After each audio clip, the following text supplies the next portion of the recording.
केही परिपूर्ण नुह। समस्तंकर किछि ना किछि दुर्बलता रही। जेमिति किए बहुत शीघ्र दौड़ी पारेनि तो किए अधिक ओजन उठे पारेनि, किए असाध्य रोगरे पीड़ित तो किए पढ़िଥିବା पाठ को मन रखी पारेनि। एमिति अनेक उदाहरण अछि। कौन आपण एमिति कौनसी व्यक्ति को जानती जहाँ सबु किछि प्राप्त अछि किंतु आमे जीवन से गोटे दुर्बलता को जीवन केंद्र मानिकी चलती एवं दुखी रहती। दुर्बलता तो मनीष जन्म कारण किंबा दुर्भाग्य जोगु पाए, किंतु मनीष से दुर्बलता को निजर जीवन बंचिबार आधार बनै दिए।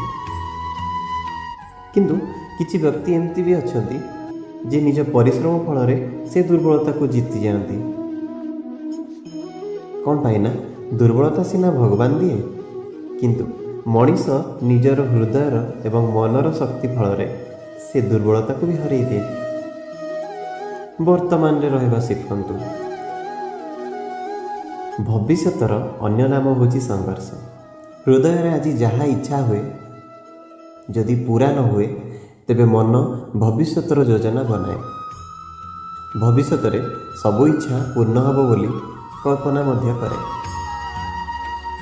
किंतु जीवन ना भविष्यत रे अछि ना अतीत रे। जीवन तो वर्तमान रे ही अछि, अर्थात वर्तमान रो अनुभव ही जीवन रो अनुभव अटे। किंतु आमे यह जानी मध्य बीती जाइथिबा अतीतर स्मृति रे दुखी होती किंबा आसुथिबा भविष्यत पाई योजना बनाती। किंतु जीवन बीती जाए, किंतु आमे गोटे कथा निश्चय करि परिबा, आमे भविष्यत को देखि तो परिबानी, किंतु वर्तमान में रही मध्य आसुथिबा सुंदर भविष्यत को खुशी साहस एवं धैर्यर सहित स्वागत करि परिबा। समर्पण।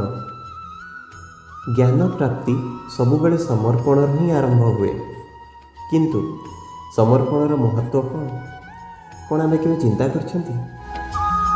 केबे अन्य विद्यार्थी टू ईर्षा आसे, केबे निजे पढ़िथिबा पाठ उपरे भी संदेह आसे, आउ केबे गुरु देइथिबा दंड मन को अहंकार रे भरी दिए। एही भली विचार मन को भटकई थाए। तेणु विद्यार्थी उचित ज्ञान प्राप्ति करि पारेनि। मनर प्रकृत स्थिति केवल समर्पण रे ही निर्मित हुए। समर्पण मनुष्यर अहंकार विनाश करଥାଏ। ईर्षा आकांक्षा भय लोभ सबूर विनाश करଥାଏ। मन को एकाग्र करଥାଏ। जीवन रे ज्ञान एवं ज्ञानी लोकों को अभाव नहीं, किंतु ज्ञानर प्राप्ति सेतबळे हुए जेबे मनीष निजको गुरुंक निकट में समर्पण करे। समस्तक जीवन रे एमती प्रसंग निश्चय आसे।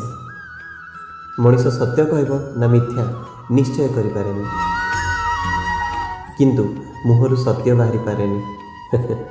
किछि भय मन को घेरी निए। जदि निजर किछि भूल हो जाए प्रकाश करवा कौन यह सत्य नुह, यह केवल तथ्य अटे। अर्थात जहाँ होइथिला ताहा कहिदबा सामान्य कथा, किंतु केबे केबे सेही तथ्य को कहिबार भी भय आसे। केबे केबे अन्यर भावनार विचार आसे मनरे, अन्य को कष्ट हबो एही विचार मध्य मन को अटकई थाए। तेबे सत्य कौन? जेबे भय थाई मध्य केही तथ्य कहे ताहा ही सत्य अटे। वास्तवतारे सत्य आउ किछि नुहे, निर्भयतार ही अन्य नाम अटे। आउ निर्भय हबार कौनसी समय न थाए। कौन पाइना निर्भयता ही आत्मार स्वभाव अटे। अर्थात कौन प्रतिटी क्षण सत कहबार क्षण नुहे कि?